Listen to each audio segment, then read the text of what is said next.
ছোটবেলা থেকে মাকে দেখেছি বাজার করতে, সংসার চালাতে, অনেক কাজ করতে।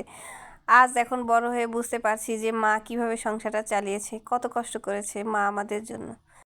হ্যালো গাইস, আসসালামু আলাইকুম। আজ আমি এসেছি নতুন একটি ভিডিও নিয়ে।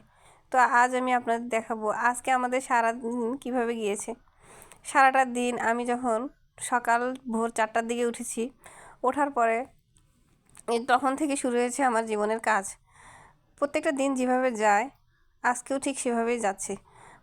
তারপরে আজ আমি বাজার করতে গিয়েছিলাম। তো দুপুরবেলা আমি বাজার করতে গিয়েছি। তো আমি ভাবলাম যে বাজার করার আগে আমি আমার ছেলেকে দুপুরের খাবার খাইয়ে দিই। দুপুরে আমার ছেলেকে আমি খাবার খাইয়ে দিয়েছি। খাবার খাওয়া শেষ হলে আমি চলে গিয়েছি বাজার করতে। বাজার করতে গিয়ে আমার খুব কান্না পাচ্ছিল, এত গরম আর এদিক দিয়ে জিনিসপাতির এত দাম, মনে হচ্ছে যে আমি বসে থেকে কাঁদি। তো কি করব, কাঁদা তো আর যায় না। মানুষের সামনে কাঁদলে মানুষ বললে এই মহিলা কী হয়েছে। তো যাই হোক, আমি বাজার করতে চলে গেলাম হাটে। আজ আমাদের এখানে মঙ্গলবারের হাট। সেখানে আমি হাটে গিয়ে দেখি এত ভিড়, এত ভিড়, ঠেলে ঠুলে কোনো মতে চলে গেছি আমি তরকারির দোকানে। সেখানে গিয়ে আমি তরকারি কেনাকাটা শুরু করছি। তো তরকারি কিনতে কিনতে তো কাঁচা বাজার কেনা আমি শুরু করলাম। কিন্তু কাঁচা বাজার কেনার আগে আমি মুদি দোকানে লিস্ট দিয়ে এসেছি যে মুদি দোকানে কী কী কিনতে হবে। মুদি দোকানওয়ালা সব কিছু গুছিয়ে রাখবে বলেছে। তো আমি এর জন্য কাঁচা বাজার করতে চলে এসেছি। আমাদের এখানে প্রতি মঙ্গলবার এবং শনিবারে হাট লাগে। তো আমি হাটে এসেছি। মেয়ে মানুষে হাটে বাজার করা ঠিক না, আমার শাশুড়ি বলে। কিন্তু কি করব, আমি এখন পরিস্থিতির শিকার। প্রত্যেকটা কাজ আমার নিজে একা হাতে করা লাগে। রান্না করা, সকালবেলা উঠে বাচ্চাদের শিক্ষা দিতে যাওয়া, তারপরে বাজারে যাওয়া, ছেলেকে ভাত খাওয়ানো, মানে A to Z। একটা সংসারের পুরুষ মানুষের যত দায়িত্ব কর্তব্য আছে, একটা মহিলার যত দায়িত্ব কর্তব্য আছে, আমার উভয় পালন করতে হয়। আমার স্বামীর 1 মিনিটও সময় পায় না যে এই কাজ, একটা কাজ সংসারের কোনো কিছু করে দেবে। সকাল 8টার দিকে যায়, রাত 11টার দিকে আসে। কি জীবন আমার, তাই না? আজ তাই আমার আমার জীবনে কি কি ঘটে, সারাটা দিন আমার কিভাবে যায়, কত কষ্ট করি আমি, তাই আপনাদের সাথে শেয়ার করলাম।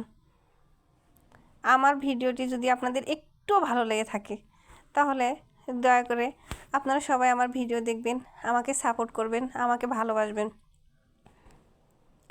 এবং আমার পাশে থাকবেন সব সময়। এই যে সারাদিন এতটা কষ্টের মধ্যে যায়, তবুও আমার পরের বাড়ির লোকেরা কথা শোনায়, বলবে যে সারাদিন কি করো, কি কাজ তোমার, কোনো কাজ আছে? সারাদিন শুয়ে থাকো, ঘুম আসো।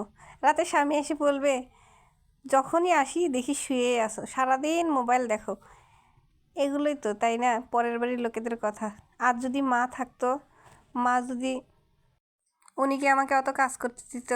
উনি আরও বলতো, মা এত কাজ করে কত কষ্ট হয় তোমার, এত কাজ করো না মা, তুমি শুয়ে থাকো, আমি তোমার সব কাজ করে দিচ্ছি।